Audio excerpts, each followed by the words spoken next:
I was the commander of Area 51.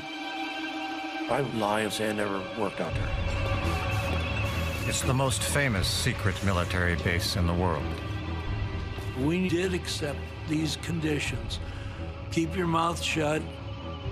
Your lives or other lives depend on it. Now, the men who worked at Area 51 tell their stories for the first time.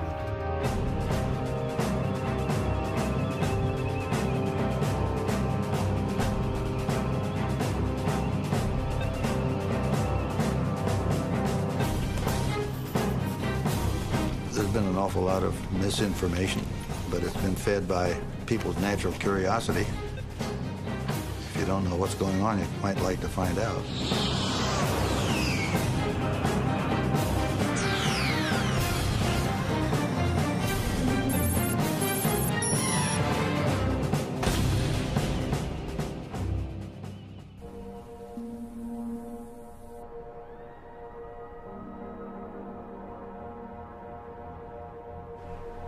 The agency has never and will never, ever admit there is an Area 51 in the story. Established by the CIA in 1955 to develop and test America's most secret military projects, Area 51 was named after a grid number on a map.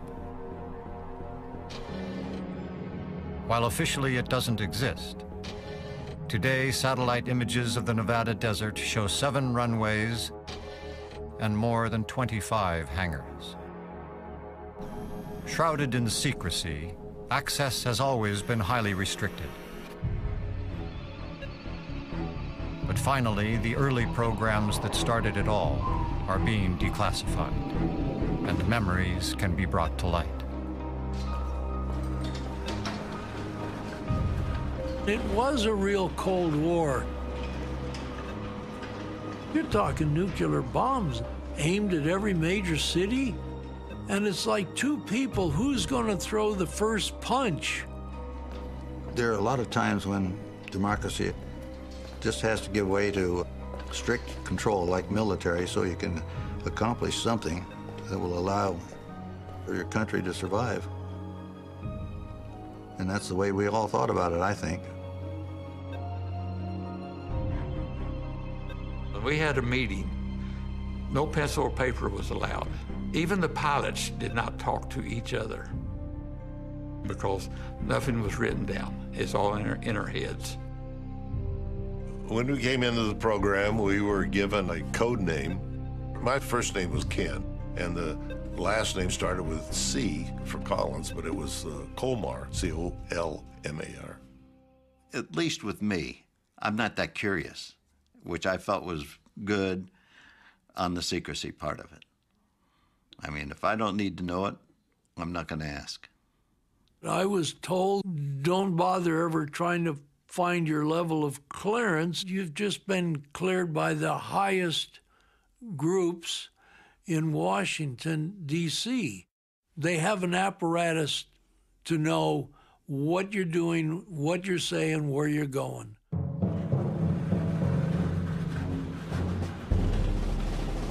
The base was built around a dry lake bed known as Groom Lake. It offered obvious advantages. Well, we needed a good place to land, that we could land any direction depending on where the wind came from, and the round lake served that purpose. It was also protected with the mountain range around it, so it wasn't very visible. Smooth as glass. Just unbelievable. I could take that staff car out there and as fast as it'd go, and it wouldn't even make a bump. It was just beautiful. Groom Lake was very sparse, very sparse. We had a bunch of trailers for us to live in. And we had a all-purpose building where you eat, didn't have TV, didn't even have a radio.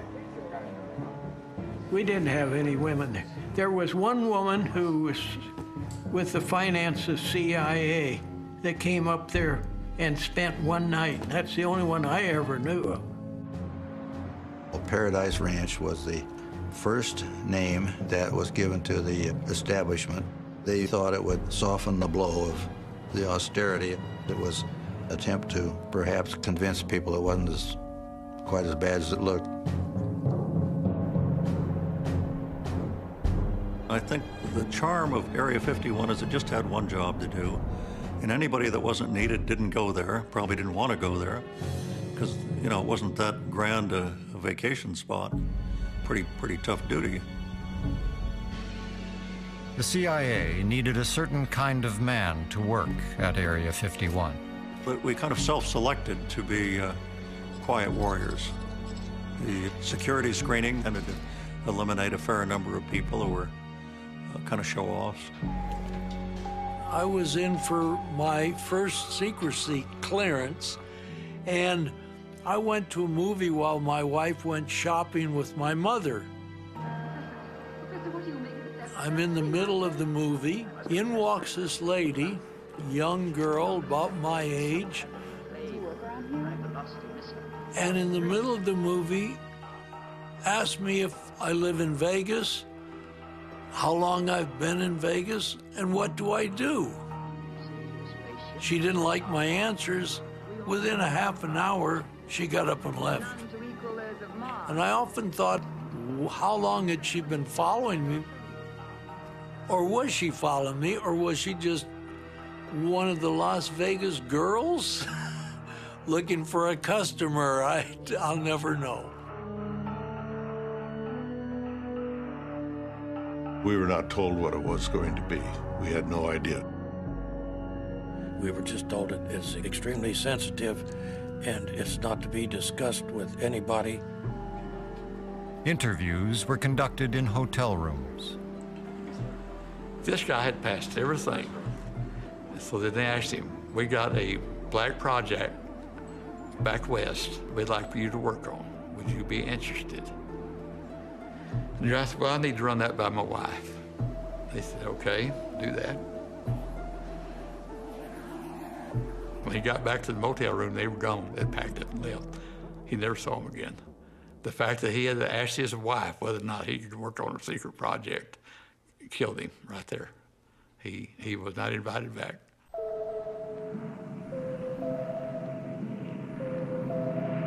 Area 51 was created for one top-secret project called Aquatone.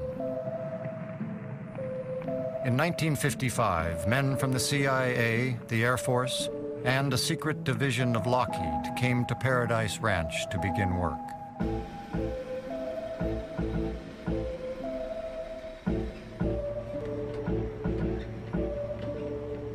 All they would tell us, you really were going to volunteer for a pig in a poke. And most of the people didn't take it, but I did. And we knew we had to go for a pressure suit, so we knew it was going to be high altitude stuff.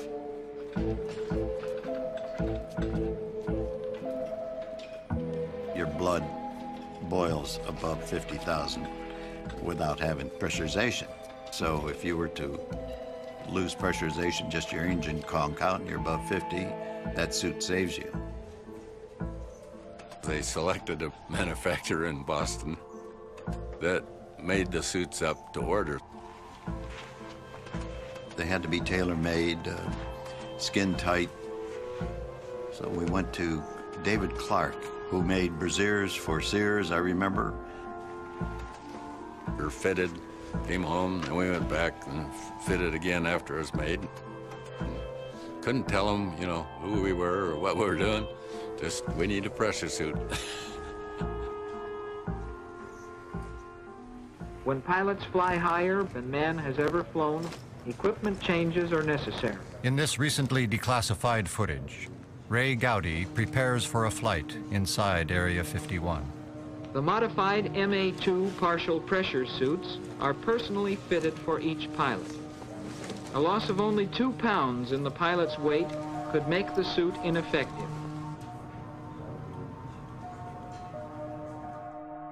The men looked like nothing seen on Earth, and rumors about what was going on inside Area 51 started to swirl.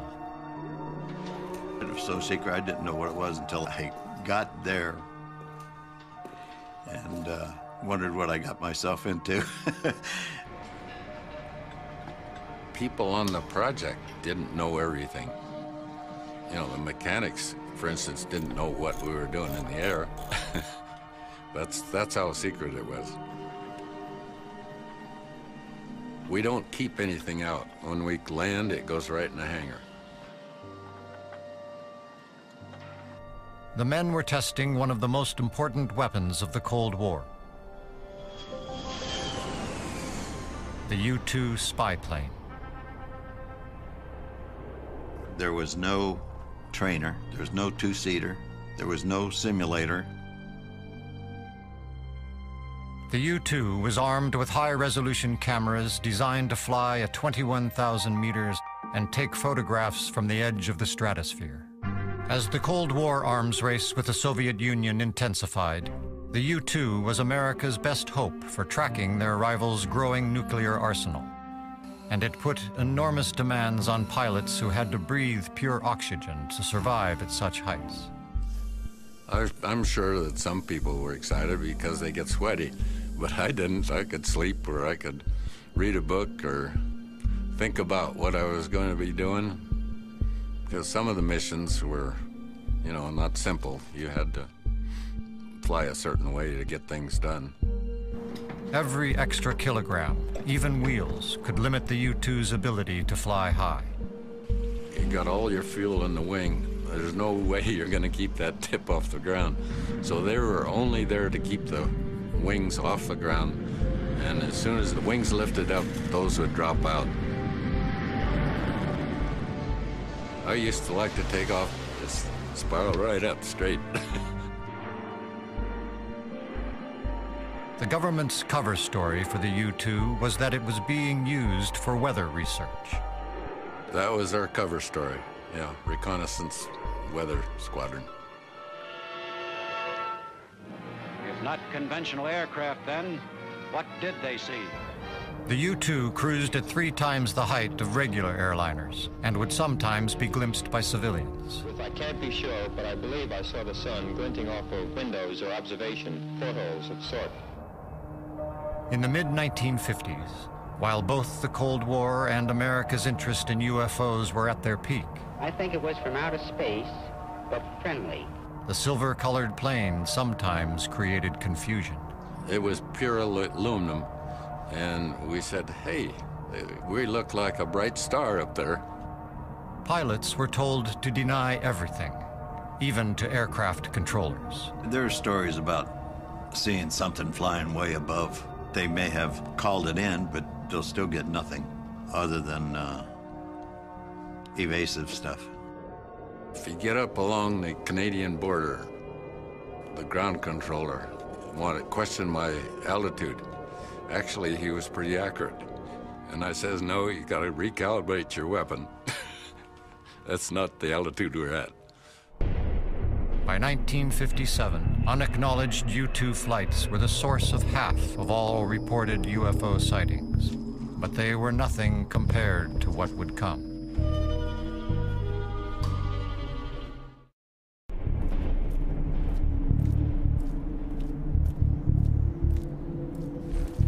Area 51 was so remote, most workers commuted weekly from Burbank or Las Vegas.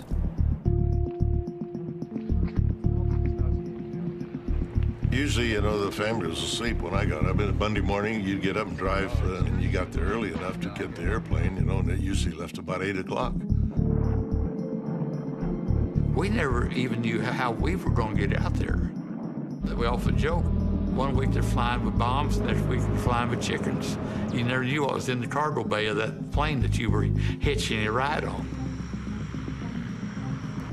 When you got off of the Lockheed Constellation, you went through security and they checked you had to have your badge and make sure that you're the right guy coming in, and they did that routinely. They had very, very good security. Jim Friedman commuted daily. I had 3 children, and the typical, what does your dad do? At school, I told them, I repair televisions. And my wife, she was so busy raising the children and getting them ready for school that she really wasn't that interested because she knew I played around with television a lot.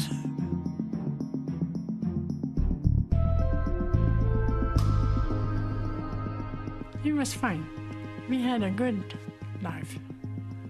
Even though sometimes he didn't come home for maybe a week, but he called, you know, and I said Daddy had to work overtime. The kids, especially my daughter, she says, "Where's Daddy? He had to work overtime." Oh, so I didn't know what he did. It's a strange daily routine. You go home at night, the wife says, "How did your day go today?" And you're non-committal. It wasn't bad. I got a few TVs fixed. I mean, no one is going to say, "Oh, honey, we just got the radar cross-section of the most secret aircraft in the world down to a gnat's behind." Yeah, right. Sure, now what did you do today? Nothing. You can't even talk about it. Let us face, without panic, the reality of our times. The fact that atom bombs may someday be dropped on our cities. This insistence on total secrecy was fueled by Cold War paranoia and the widespread fear that the Soviet Union might destroy the United States. Each side was suspicious of the other, and they were afraid they were going to be wiped out by a nuclear first strike. No one was trusted, not even the test pilots at Area 51. In 1963, Ken Collins crashed his plane on a training mission. Probably a week later, they said, "Well, okay, would you agree to be hypnotized so we can establish whether or not you may have forgotten something?" And I said, "Absolutely." So they got this, my term, high-powered shrink from Boston come out. But he couldn't hypnotize me. It just sort of sit there like, you know, he was talking to me like you were, and I thought, I'm just still just as like I'm always been, and he just couldn't do it. It just didn't happen. A few days later, Lockheed's flight surgeon called me up and he says, "Well, would you agree to have sodium pentothal?" And I says, "Yeah." I said, "I'd be happy to do that." I told my wife, I said, "Well, I'm going down to Lockheed. I have to go to work." She said, "This is Sunday. You never go to work on Sunday." You know, and I said, "Well, this is special." And she said, "Okay." About 6 o'clock that night, these guys bring me home. Well, I'm still under the influence of the sodium pentothal. And they pour me in the chair in the living room and said goodbye and walked out. And that's all they said. My wife, they didn't say a word to her. Said, "Your car's here, gives the keys." And she was sort of irritated because she thought I was out drinking with the guys. But all in all, at the end of it, it established that what I said was everything that I'd told them was factual. When such a bomb bursts at or near the ground, tens of thousands of tons... The government raced to develop ever more powerful weapons, and it chose to put its secret base, Area 51, alongside its nuclear testing grounds. Put on your guns. It was smack dab in the middle of the nuclear test facility area up in Nevada. And nobody was anxious to go out there. And I think that privacy was very important to getting the job done and doing so in a good deal of secrecy. But with more than 450 nuclear explosions taking place between 1955 and 1968, the location had its drawbacks. When they were firing nuclear explosions there, of course, we're always notified and we have to evacuate. One time, it took almost 2 weeks because of weather, mostly winds and all that being wrong. And we had to wear radiation badges to make sure we were still clean. I was standing out on the runway for some reason, and there was a blast coming off in Yucca Flats, and I actually saw a wave pattern in the ground coming towards me. It actually went up and down, up and down. This was an underground explosion. It's just unbelievable that these big circles would actually drop down on the ground.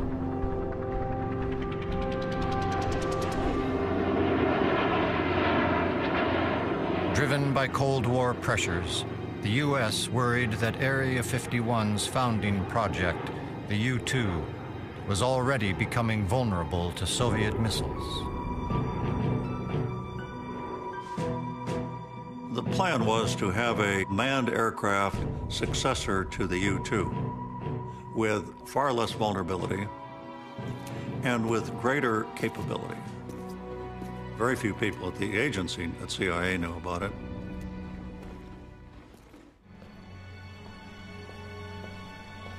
In the late 1950s, Area 51 had a new top-secret project. I started in 1958 working on what was called ox cart. About 1960, I was notified that I had been selected for some kind of astronaut program. It was an aircraft that we proposed to the CIA that would fly at very high altitudes, about 17 miles up. The original intent was to make it go as fast and as high as we could make it, and as difficult for radars to detect as possible. We were going so fast. If you're in California, you're flying north-south, and you're making a turn at speed, at altitude, you won't stay in the state of California. It was that fast that just brought you out. In the Cold War, information was as powerful as weapons. The ox cart was designed to be America's ultimate spy tool, the world's first stealth plane. It flew fast and high enough to outrun missiles. Thousands labored on the plane inside Lockheed's facility in Burbank, California.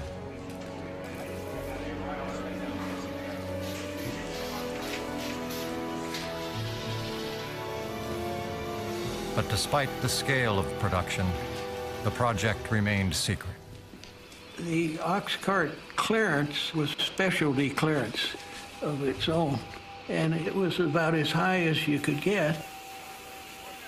The aircraft had to have the ability to withstand temperatures caused by air friction flying through the atmosphere at 2,000 miles an hour.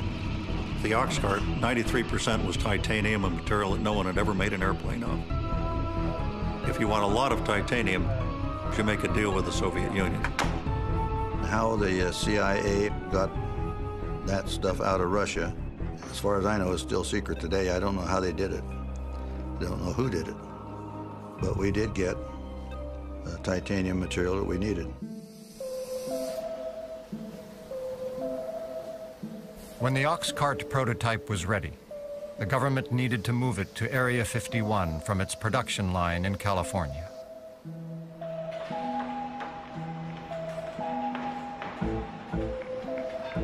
If it was round, they would put it in a square box. If it was square, they'd put it in a round box. It was too long, and the wings were too broad, so the sections were separated and hauled all the way from Burbank to the Groom Lake side. You don't want a wide trailer going down a busy highway. So you would do this surreptitiously when no one's around. It required cooperation from California Highway Patrol and Nevada Highway Patrol, the CIA, and I have no idea how many others. The path up there had to be cleared. They had to cut trees away, regrade the dirt on the sides of the freeway so that they could clear the boxes. They didn't have to know what was in the boxes, but they had to know it was something that had to be protected and kept secret. So it was a rather enormous operation just to get them up there to the Groom Lake facility.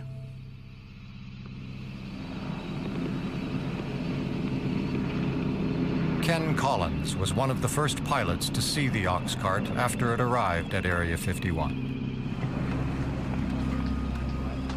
I went up to the area, the operations officer up there said, would you like to see what you're going to fly? I said, absolutely.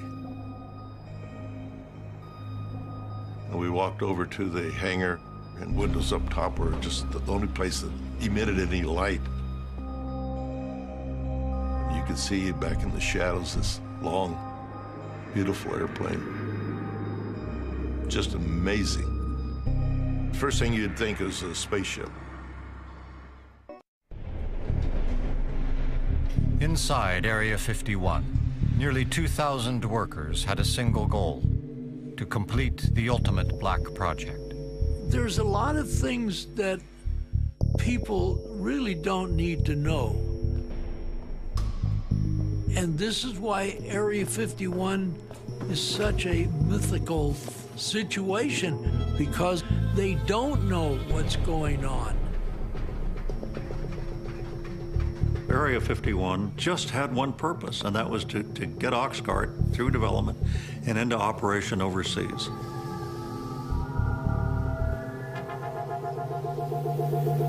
Much about Oxcart has been classified for decades. More is known about its successor, the iconic SR-71 Blackbird. But today, glimpses of Oxcart are finally coming to light.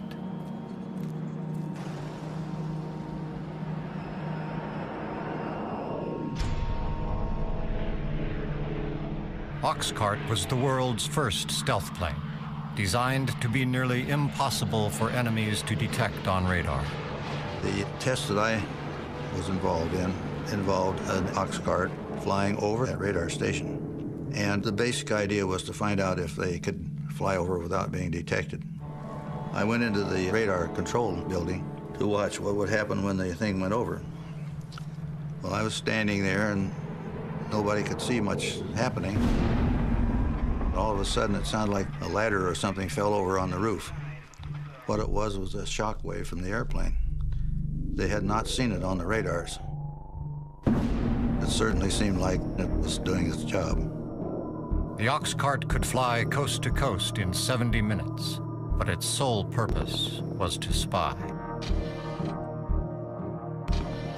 These images, taken over North Korea, were released by the CIA and have never been seen publicly. They reveal how well the Oxcart could photograph objects on the ground from 27,000 meters while traveling 3,500 kilometers an hour. This camera was going in an airplane that was going to be going at Mach 3. The resolution was 12 inches, that's 1 foot. If you think about an object on the ground and put a grid on it with 12-inch squares, a little bit like linoleum squares. And each one of those squares is either black or white or gray. An object that was 12 inches on a side could be clearly identified as an object, although you couldn't tell what its internal structure was. But if you're taking a picture of a tank, you probably get, 500 dots, and that pretty well defines the tank. But at the height of the Cold War, the men at Area 51 weren't the only ones with powerful cameras. The Russians had anywhere from 4 to 6 what we called ash cans. We had a satellite tracking setup, and we were alerted to the time when the satellite was supposed to pass over. So as they were approaching our area, we would shut everything down. We had hoot scoot sheds, we called them. And if a plane happened to be out in the open while the satellite was coming over the horizon, they would scoot it into that building. But workers sometimes needed to leave a model of the Oxcart on a pylon so they could test its stealth properties. And with the Soviets spying from above, this presented a problem. If you had a plane up on a pylon, it was pretty hard to disguise it from satellites. There were people in the security department that felt that we couldn't let them have a peek. So we had no way of handling the situation but taking the mock-up down off of the pole putting it away in a hangar, and then taking it back out and putting it back up. That made the job very difficult, very difficult. To start working on the aircraft and then have to run it back into the hangar. And then pull it out, and then put it in, and then pull it out. It gets to be quite a hassle. Despite efforts to hide the secret aircraft, intelligence agents discovered that the Soviet Union had a drawing of the plane and had found a way to detect Oxcart. Most of the testing that we did in the daylight, radiation from the sun would heat up everything except the shadow. If we left the mock-up stationary for a half an hour or so, it might leave a shadow that an infrared camera could pick up. Soon, the men at Area 51 were intentionally devising fakes for the Soviets to discover. We knew the infrared satellites were coming over, and we would draw the outline of some kind of exotic plane in front of one of the hangars. Most of them was out of cardboard. Just before the satellite got there, we'd have a couple of heaters in the rear end of it to make it receive a heat signature as though the plane had just landed. We always wanted them to think we had something that they didn't. And they would sure spend a lot of time and money to try to figure out what it was. In Washington, ghost-like objects dart across the radar screen. Deceptions designed to protect Oxcart fueled the rumors about Area 51. Air Force jet fighters spend several hours chasing the objects plotted on the radar scope. We flew 2,850 missions out of Groom Lake, Area 51, that no one knew about. The plane did not exist. And naturally, the sunlight just right, it would be spotted, and it would become a genuine UFO sighting. General Sanford, Air Force Intelligence Director, confirms that the objects are not secret American weapons and reiterates the Air Force's obligation to investigate. This is during the era that the Air Force was doing Project Blue Book, investigating UFO sightings. They started investigating, and all of a sudden they'd run up there against this wall of security. They said, whoa, that's a top secret mission. You got to make a cover story and forget it happened. We have received and analyzed between 1,000 and 2,000 reports.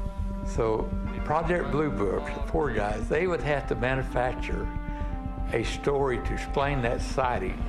With all due respect to the Air Force, I believe that some of them will prove to be of interplanetary origin. Air traffic controllers at the FAA had to be cautioned not to report something moving that fast in American airspace for fear of alarming people. Airline pilots were a big troublemaker. They would see that blackbird climbing. They'd be at 80,000 feet and the airlines were at 45. And they would call down and say, you know, they'd be yelling over the air. But they'd see them. And the passengers would see them. The FBI would meet them at whatever airport they were landing at. And they just make them sign an inadvertent exposure that they wouldn't reveal what they had just seen. But when things went disastrously wrong at Area 51, the cover-up machine went into high gear.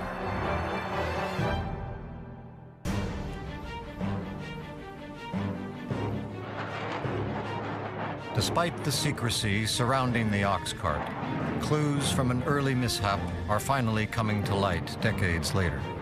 It was low-altitude subsonic engine test. We had problems with getting the engine to accelerate out to Mach 3. We flew north out of the area and got up to 25,000 feet, headed south, and we started getting into the weather. Something just wasn't feeling right. It was losing airspeed, but it wasn't indicated. Pretty soon, the airplane pitched up, went up, got inverted, and went into a flat, insipid spin. You just can't recover. So I thought I better eject. So I ejected down, because I was upside down. Ken made the right decision and punched out. What entered my mind then was, I hate like hell to, have to bail out of that good airplane.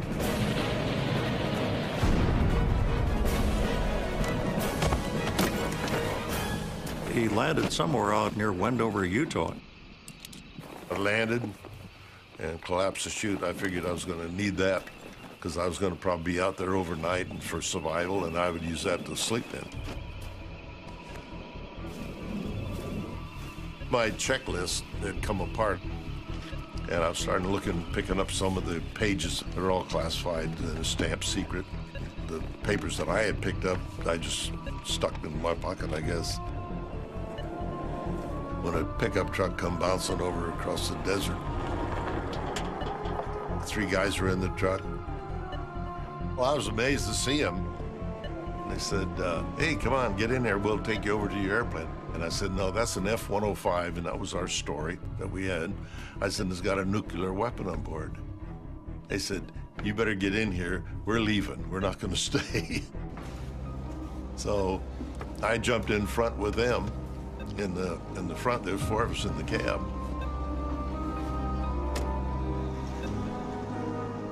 I don't know where they thought they were going to go. If a bomb went off, it's probably close enough, it wouldn't have made any difference. After Collins' admonition, after his white lie, I don't think they were very anxious to go take a hard look at it.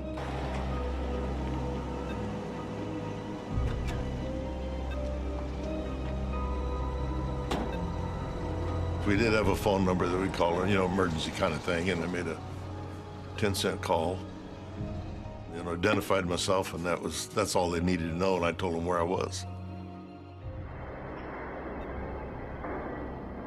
That gave the agency about 2 days to go out and scrape up the pieces and clean up the mess. Otherwise, it might have been a county fair.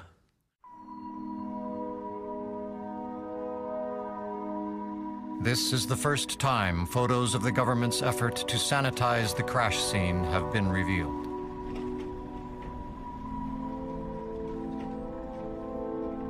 They had 2 of our survival guys that were part of the security team, and later on they got on 2 horseback, and they'd go back and forth and sort of plowshare it to see if they got anything that was left laying there that was classified. Between the cover story and the remote location, the cleanup was good enough to keep the crash site secret for decades. It was described as having been an F-105 crash. Planes crash all the time around military bases, and it went away. 50 years later, aerospace historian Peter Merlin has found the crash site the government tried to erase from history. Now we're getting into the real debris field. As part of the effort to sanitize the crash site, the larger pieces were cut up with a blowtorch and flown to Area 51 in a big cargo plane. He searched the desert for years using information from declassified documents. This secret memorandum was declassified by the CIA. It says all traces of 123 have been removed from the crash scene. My experience with crash sites, however, is that there's always something left. This piece here is part of the wing structure. The A was for the A-12, W for wing, and 667 was the drawing number. This one's from the interior of the cockpit, Skunk Works inspection stamp. This is the impact crater. There's titanium all over the place. Whoa, here's a big chunk. This is some thick titanium. Right here is where the aft fuselage struck the ground. On either side, you'll find a depression from the engine nacelles. There's one right here. I'm standing in the middle of an engine nacelle depression. This would be similar to what would happen today if a secret aircraft from Area 51 were to be lost off range. They would probably implement the same kind of security restrictions. They would also use a cover story.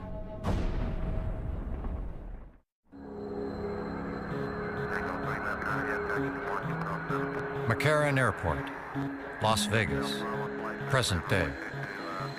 A private hangar for unmarked jets. Every weekday, workers continue to make the same commute to Area 51 that's taken place since the days of the U-2 and Oxcart.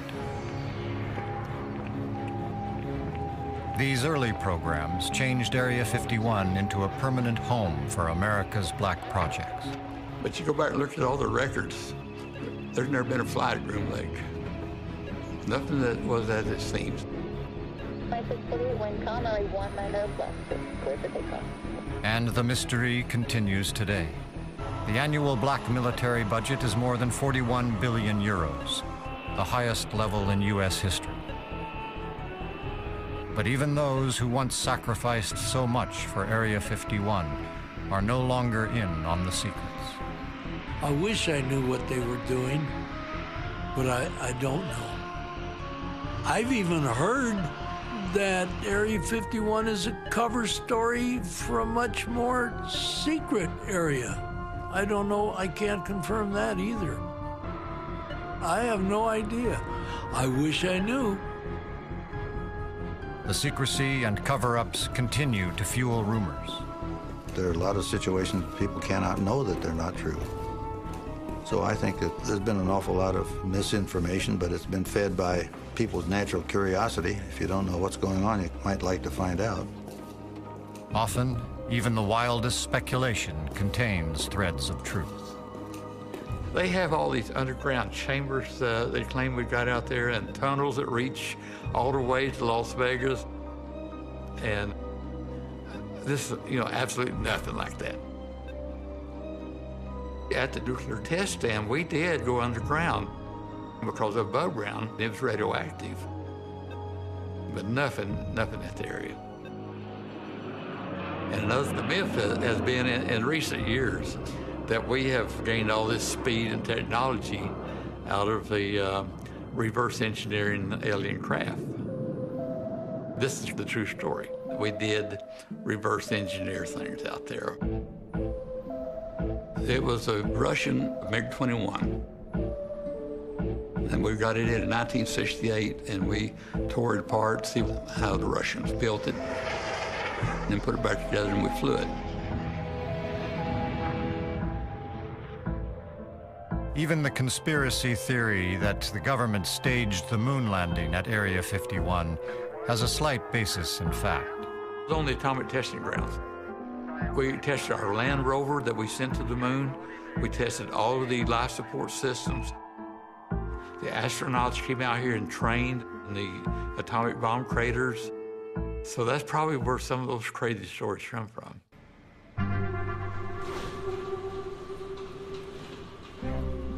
I think when people signed on to Oxcart or U-2, they agreed that it might never be revealed. And so people said, hey, look, it's kind of a family secret. We're happy to go to the grave with it.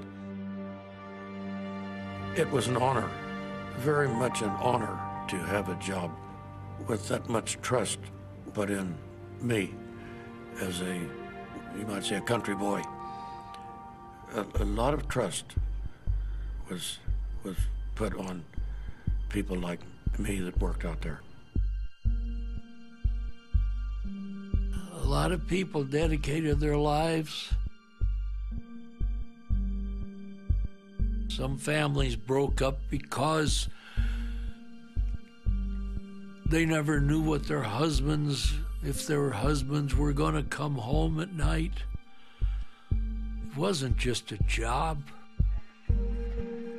We were given some task to accomplish, and we believed in it, and we did the best we could. I'm just glad it turned out the way it did. But when it comes to what went on at Area 51, the only thing we know for sure is that we'll never know everything. I'm telling you about 5% of what went on. I've only told you part of the story, seriously. I have to be honest.